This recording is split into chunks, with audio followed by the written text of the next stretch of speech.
बिस्मिल्लाहिर्रहमानिर्रहीम, अस्सलाम वालेकुम। मैं हूं मुदस्सिर अंसारी और आप देख रहे हैं मेरा YouTube channel MA tech and online earnings. So friends, thumbnail से जो तजस्सुस पैदा हुआ है वो आपका दूर होगा इस स्टोरी को सुनने की सूरत में। तो स्टोरी कुछ इस तरह से है कि एक सुपरमार्केट चेन के ओनर ने एक मरतबा ऐड दिया रिगार्डिंग दैट कि वो एक सेल्स मैनेजर हायर करना चाहता है। लेकिन उस ऐड की एक खास बात ये थी कि उस ऐड में ये क्लैरिटी के साथ लिखा था कि उन्हें एमबीए के अलावा कोई बंदा नहीं चाहिए। तो होता क्या है कि उस ऐड में चूंकि उसने बहुत ज़्यादा हाई परसेंट प्रिविलेजेस और बेनिफिट्स ऑफर किए थे, इसलिए कैंडिडेट्स की एज यूजुअल कतार लग गई। अब कैंडिडेट्स की जब कतार लगी और वो सारे के सारे बहुत काबिल पढ़े लिखे एमबीएस वहाँ पर इंटरव्यू के लिए जमा हुए, लेकिन वहाँ पर एक इंटरेस्टिंग सूरत हाल ये बनी कि एक ऐसा लड़का जो कि महज मिडिल पास था वो भी इंटरव्यूअर्स के पास किसी ना किसी तरह पहुँच गया। अब जब वो होता कुछ ऐसा है कि जब वो इंटरव्यूअर के पास पहुंचता है तो इंटरव्यूअर जब उससे सीवी मांगता है तो वो सीवी भी नहीं दे पाता। प्लस वो इंटरव्यूअर को जानते हैं क्या बताता है, वो ये बताता है कि मैं सिर्फ एक मिडिल पास हूँ।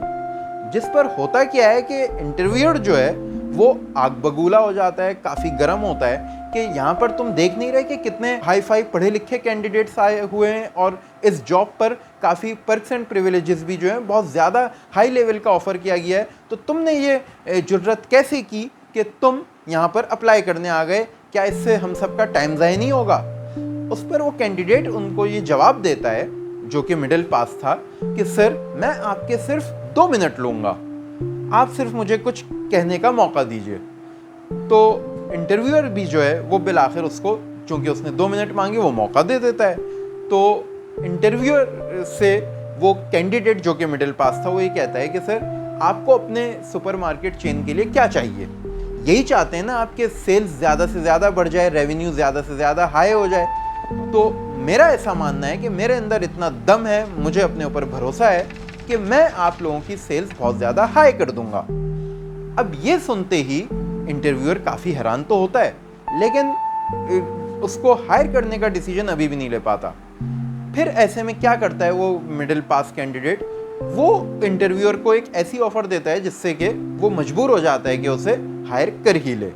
कहता वो ये है मिडिल पास कैंडिडेट अपने इंटरव्यूअर से कि सर, आप मुझे जो है 1 महीने का चांस दीजिए, अगर आपकी सेल्स बढ़ गई तो आप मुझे परमानेंटली हायर कर लीजिएगा, और अगर आपकी सेल्स ना बढ़ी तो मैं आपसे सैलरी भी नहीं लूँगा। इस शर्त पर इंटरव्यूअर उसे हायर करने के लिए राज़ी हो जाता है। और उसके बाद होता कुछ ऐसा है कि उस बिज़नेस की जो सेल्स हैं वो तकरीबन 5 गुना बढ़ जाती हैं, और ये भी नज़र आता है कि उस आउटलेट की सेल्स का 80% जो है वो उसी बंदे की वजह से जनरेट हो रहा है। तो ऐसे में सुपरमार्केट चेन का जो ओनर होता है वो बहुत ज़्यादा हैरान होता है और खुश भी होता है, लेकिन साथ ही वो ये सोचता है कि क्यों ना मैं एक दिन इसके साथ स्पेंड करूं और मैं देखूं कि वो आखिर करता क्या है, कैसे वो सेल्स जनरेट करता है इतनी ज़्यादा, जबकि वो इतना ज़्यादा पढ़ा लिखा भी नहीं है। तो होता कुछ ये है कि एक दिन वो अर्ली ऑन सुपरमार्केट चेन का ओनर जो है वो अपने आउटलेट पे आ जाता है और देखता क्या है कि वो अपने सीसीटीवी में देखता है कि वो लड़का मिडिल पास जो कि था वो एक क्लाइंट से बहुत ज़्यादा इनफॉर्मल वे में टॉक्स करने में मसरूफ़ होता है। तो सुपरमार्केट चेन का ओनर दिली दिल में गुस्से होता है कि आखिर ये लड़का बातें करके क्यों टाइम ज़ाया कर रहा है, क्लाइंट का भी और अपना भी। लेकिन फिर सुपरमार्केट चेन का जो ओनर है उस वक्त हैरान रह जाता है कि जब उसको एकदम से अपने सिस्टम पे नज़र आता है कि उस ही लड़के ने एक 70,000 रुपये का एक जो कीमती स्टोन्स होते हैं जो कि अक्सर लोगों को जमा करने का शौक़ होता है, एक स्टोन वो बेचने में कामयाब हो जाता है उसी क्लाइंट को जिससे कि वो बातें करने में मसरूफ़ था। सुपरमार्केट चेन का मालिक जो है वो ये सोचता है कि ये स्टोन तो मेरे दिख ही नहीं रहे थे, जो स्टोन्स का सेक्शन है वो तो बिल्कुल ही सेल्सलेस चल रहा था इतने अरसे से, और इस लड़के ने एक कीमती स्टोन एक बंदे को एकदम से बेच दिया। फिर थोड़ी देर में क्या देखता है वो कि जब वो क्लाइंट वहाँ से जा रहा होता है तो इतने में वो मिडिल पास लड़का उसको क्लाइंट को आवाज़ देता है, एक्सक्यूज़ मी सर, मैं आपसे कुछ कहना चाहता हूँ। क्लाइंट उस लड़के की बात सुनकर पलटता है और उस लड़के की बात सुनता है। वो लड़का उस क्लाइंट से ये कहता है कि सर, क्या आपका ये जो पिकनिक का प्लान है इसके हवाले से आपने कुछ तैयारी भी की? कोई सन ग्लासेस वगैरह भी हैं आपके पास क्या? तो क्लाइंट ये कहता है कि सन ग्लासेस तो नहीं है, लेकिन मेरा कोई ख़ास इंटरेस्ट। तो फ़ौरन ही लड़का क्या करता है कि उस क्लाइंट को कहता है, सर क्या आप वहाँ जाके पिक्स नहीं बनाएंगे? और सोचिए ज़रा, सन ग्लासेस में पिक्स पिकनिक पे कितनी अच्छी आती हैं। सर हमारे पास कुछ ब्रांडेड सन ग्लासेस हैं, आप प्लीज़ वो ट्राई कीजिए। क्लाइंट उसकी बात में इंटरेस्ट ले लेता है, एग्री कर लेता है और थोड़ा सन ग्लासेस ट्राई करता है और उसको पसंद आ जाते हैं और वो बाइंग डिसीजन भी ले लेता है। फिर क्लाइंट रवाना हो जाता है। लेकिन वो लड़का एक मर्तबा फिर क्लाइंट को मुखातिब करता है और कहता है, एक्सक्यूज़ मी सर, मुझे आपसे कुछ और भी कहना है। वो क्लाइंट फिर वापस पलटता है और उसकी बात सुनता है। तो वो लड़का उस क्लाइंट से देन फिर ये कहता है, सर आप पिकनिक पे तो जा रहे हैं, लेकिन कुछ खाने पीने का सामान भी है आपके पास या नहीं पिकनिक के हवाले से? तो क्लाइंट ये कहता है कि बात तो तुम्हारी दुरुस्त है, मैंने इस हवाले से भी कोई तैयारी नहीं की। तो लड़का फिर ये कहता है, सर कुछ स्नैक्स, कुछ फ्रूट्स वगैरह और दीगर चीज़ें, सैंडविचेस वगैरह, ये आप लीजिए हमारे आउटलेट से, बहुत अच्छा फ्रूट भी अवेलेबल है, बहुत से स्नैक्स अवेलेबल हैं। और फिर क्लाइंट जो है वो स्नैक्स भी ले लेता है। यानी उसने सबसे पहले 70,000 का वो स्टोन बेचा, उसके बाद 10,000 के सनग्लासेस और 8-10 हज़ार का कोई खाने पीने का सामान भी बेच दिया।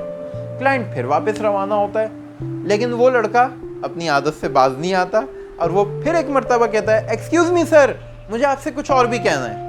क्लाइंट फिर पलटता है, कहता है, जो और भी आप कुछ कहना चाहते हैं कह दीजिए। इतने में क्या होता है कि वो लड़का एक नया पॉइंट लेके आता है और वो कहता है कि सर आप जब जाएंगे तो आपको पिकनिक पे वहाँ धूप का भी सामना होगा, सनलाइट का सामना होगा, तो क्या आप गर्मी से बचना नहीं चाहेंगे? ये समर सीज़न भी चल रहा है जैसा कि, तो आपके पास कुछ अम्ब्रेलाज भी तो होनी चाहिए, आप वो भी लीजिए ना, हमारे पास बहुत ज़बरदस्त अम्ब्रेलाज अवेलेबल हैं। क्लाइंट उसके हवाले से भी बाइंग डिसीजन ले लेता है और उसने कोई तकरीबन 3-4 हज़ार की अम्ब्रेलाज भी बेच दी। अब क्लाइंट फिर वापस रवाना होता है। वो लड़का फिर से क्लाइंट को आवाज़ देता है, सर मैं ज़्यादा नहीं, आपका थोड़ा सा टाइम और लूँगा और मैं आपको कुछ और भी कहना चाहता हूँ। क्लाइंट कहता है, अब क्या कहना चाहते हो? जो कहना चाहते हो वो भी कह दो। तो लड़का उसको कहता है, सर जब आप पिकनिक पे जा रहे हैं, आप खाने पीने का सामान भी लेके जा रहे हैं, वो आप बैठ के खाएंगे कहाँ? आपके पास मैट भी तो होना चाहिए। तो क्या होता है कि क्लाइंट उस मैट को लेने के हवाले से भी एक बाइंग डिसीजन ले ही लेता है और वो मैट भी उसने अराउंड 8,000 का उसको सेल आउट कर दिया। अब क्या होता है कि क्लाइंट दोबारा से रवाना होता है और वो लड़का फिर से आवाज़ लगाता है, sir excuse me sir, sorry, मैं एक बात आपसे और भी कहना चाहता हूँ। क्लाइंट इस बारी आके कहता है, अब क्या बेचना चाहते हो तुम? कहना कुछ नहीं चाहते, तुम सब कुछ बेचना चाहते हो। वो क्लाइंट भी थोड़ा होशियार था, तो खैर फिर उसने उसको ये कहा कि सर जब आप पिकनिक पे जा रहे हैं तो, और गर्मी का सीज़न भी है, तो एक वाटर कूलर भी तो होना चाहिए आपके पास। हमारे पास बहुत ज़बरदस्त बड़े बड़े ब्रांड्स के वाटर कूलर्स भी अवेलेबल हैं। तो वो लड़का उसे 20,000 का एक वाटर कूलर भी सेल आउट कर देता है और वो क्लाइंट फिर लेके जाने लगता है। अब जब वो जाता है तो साथ ही उसको वो फिर ये भी कहता है कि सर जब आप पिकनिक पे जा ही रहे हैं तो आपके जो कुछ छोटे बच्चे भी होंगे, कुछ इवन बड़े भी इस्तेमाल कर सकते हैं, हमारे पास कुछ ट्यूब्स भी अवेलेबल हैं। जैसा कि आप झील पर जा रहे हैं और वहाँ पे स्विमिंग वगैरह का भी प्रोग्राम बनेगा, तो कुछ ट्यूब्स भी ले लें ताकि आपकी जो स्विमिंग है वो उसमें एक सेफ्टी का एलिमेंट भी आ जाए और आप लोग रिस्क फ्री स्विमिंग कर सकें। तो क्लाइंट ट्यूब्स भी लेने को तैयार हो जाता है और उसने कोई 6-7 ट्यूब्स भी सेल कर दी। 1000 रुपीज़ के हिसाब से तकरीबन 6 to 7,000 की उसने ट्यूब्स भी सेल कर दी। अब क्या होता है कि वो कस्टमर बिल आखिर वहाँ से चला जाता है और फिर जो सेल्स मार्केट चेन का ओनर होता है वो उस लड़के को देख के बहुत खुश होता है और उसके पास आता है और उससे कुछ सवाल करता है। वो ये पूछता है कि पहले तो मुझे बहुत ज़्यादा गुस्सा आ रहा था तुम्हें देख के कि तुम क्लाइंट से इनफॉर्मल वे में बातें करने लग गए और टाइम ज़ाया करने लग गए, लेकिन फिर मुझे देखकर खुशी हुई बहुत कि तुमने उसको इतना महंगा 70,000 रुपये का वो स्टोन, जो कि हमारे स्टोन सेक्शन में बिक ही नहीं रहे थे स्टोन, वो तुमने बेच दिया और फिर उसके बाद उसको इतना सारा पिकनिक का सामान भी बेच दिया। साथ ही सुपरमार्केट चेन का ओनर उस लड़के से ये भी कहता है कि अगर वो क्लाइंट स्टोन खरीदने आया ही था तो तुमने जो अपनी एनर्जी पिकनिक का सामान बेचने में लगाई, तुम उसको और ज़्यादा स्टोन्स बेच लेते। तो उससे रेवेन्यू और भी ज़्यादा जनरेट होता। वो लड़का फिर अपने ओनर को कहता है, एक्सक्यूज़ मी सर, एक मिनट ज़रा ठहरिएगा, आपसे किसने कहा कि वो स्टोन लेने आया था? वो तो पिकनिक का सामान लेने भी नहीं आया था। और वो जो उसने स्टोन्स लिए ना, वो भी उस पिकनिक के सामान और पिकनिक के प्लान बनाने की वजह से ही लेने पे वो मजबूर हुआ वो स्टोन्स। बल्कि जो पिकनिक का प्लान भी बना वो उस गुफ्तगू के दौरान ही बना जो मैं उससे इनफॉर्मली बहुत देर से कर रहा था। तो ये बात सुनकर सुपरमार्केट चेन का ओनर कहता है कि अगर वो स्टोन्स भी लेने नहीं आया था और वो पिकनिक का सामान भी लेने नहीं आया था तो फिर वो लेने क्या आया था? तो उस लड़के ने बताया कि सर मैं आपको बताता ये चलूं कि वो एक्चुअली लेने आया था 3 नोटबुक्स अपने बच्चों के लिए, क्योंकि उन्हें समर वेकेशन का बहुत सारा होमवर्क मिला था। उसको करने के लिए वो 3 नोटबुक्स अपने तीनों बच्चों के लिए लेने आया था और 100 रुपए की 3 नोटबुक्स वो लेके जाना चाहता था 300 रुपए में। वो तो मैंने फिर उनसे कहा कि सर अगर आप बच्चों की समर वेकेशंस आपके बच्चों की आई गई हैं तो आप क्या खाली उन्हें पढ़ाते लिखाते ही रहेंगे उन समर वेकेशंस में? उन्हें कुछ घुमाने फिराने, उन्हें कुछ पिकनिक के लिए भी तो कहीं लेके जाएं समर वेकेशन पे। बस ये कहना था मेरा कि सर ने मुझसे पूछा कि फिर तुम ही कोई मशवरा दो कि मैं कहाँ पर पिकनिक पे लेके जाऊँ उन्हें। तो उस लड़के ने उन्हें ये मशवरा दिया कि सर आप सी व्यू पे, सफारी पार्क, कोई लेक व्यू, कोई वाटर अम्यूज़मेंट पार्क, वहाँ पर लेके जाइए। बस ये मेरा कहना था सर कि उस क्लाइंट ने मुझे फिर ये कहा कि मैं लेक व्यू पे लेके जाऊँगा क्योंकि मेरी एक टीनेजर बच्ची है जिसको के स्टोन्स जमा करने का बहुत शौक है। बस उसका सर ये कहना था। मैंने उसको फ़ौरन ही उसकी नीड देखते हुए ये कहा कि सर आप हमारे पास जो स्टोन कलेक्शंस है उसमें से आप कोई स्टोन पसंद कीजिए, और हमारे पास तो बहुत ज़्यादा वैरायटी हुआ करती है स्टोन्स की। तो आप अपनी बेटी को अगर सरप्राइज़ देना चाहते हैं, अगर कुछ गिफ्ट देना चाहते हैं तो आप हमारे स्टोन लेके जा सकते हैं उसके लिए। पिकनिक पे तो वो स्टोन कलेक्ट करेगी, अभी भी आप उसे सरप्राइज़ देने के लिए स्टोन्स ले जाइए। बस ये मेरा कहना था और उस क्लाइंट ने स्टोन भी लेने का डिसीजन लिया। तो ये स्टोन्स लेना और पिकनिक का सामान लेने का डिसीजन उसका, मैंने यहीं पे जो उससे इनफॉर्मल टॉक की थी उससे ही उसका पिकनिक का प्लान बना और फिर स्टोन्स लेने का और पिकनिक का सामान लेने का बाइंग डिसीजन भी बना। उस पर क्या हुआ कि स्टोर के मालिक ने उस लड़के को सीने से लगाया और उसने कहा कि मैं तुम्हें प्रमोशन भी दूंगा अब। तो इस स्टोरी से मोरल ये मिलता है कि क्या यहाँ पर सेल्स जनरेट करने के लिए उस लड़के की कोई डिग्री जो उसके पास थी नहीं वो काम आती? नहीं, बल्कि उसकी वो स्किल थी जिसके थ्रू उसने वो सारी सेल्स जनरेट की। तो स्किल जो थी उसकी वो बेसिकली क्या थी?